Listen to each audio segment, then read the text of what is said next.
নমস্কার বন্ধুরা, মন বলে খাই খাই চ্যানেলে আপনাদেরকে স্বাগত জানাই। আজকে একটি ইলিশের রেসিপি নিয়ে হাজির হয়েছি। এইভাবে আমার পদ্ধতিতে বানালে স্বাদ হয় দুর্দান্ত। এটি বানানোর জন্য আমি 3 পিস ইলিশ মাছ নিয়ে নিয়েছি, ভালোভাবে কেটে ধুয়ে পরিষ্কার করে।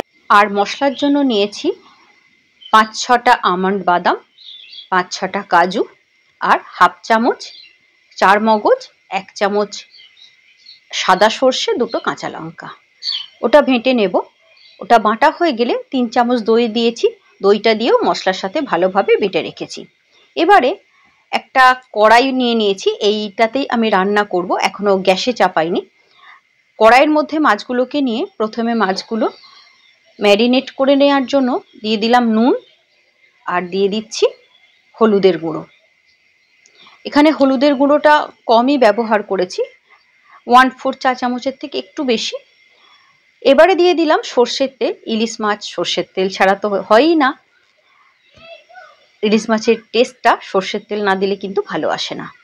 এবারে যে মশলাটা তৈরি করে রাখলাম ওই মশলাটা দিয়ে দিলাম, দিয়ে সমস্ত কিছু একসাথে ভালোভাবে ইলিশের গায়ে মাখিয়ে নিচ্ছি।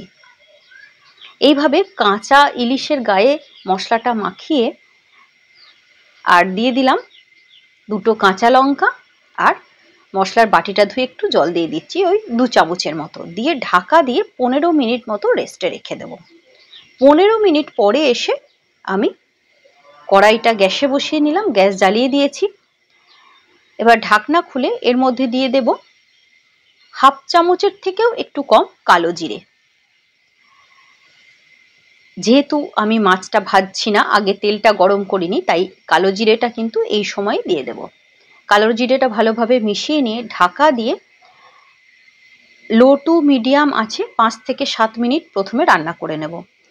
7 মিনিট পরে ফিরে এলাম। ফিরে এসে খুব হালকা হাতে মাছগুলো উল্টে দিচ্ছি, যাতে মাছগুলোর আরেকটা পাশ ভালোভাবে সেদ্ধ হয়ে যায়।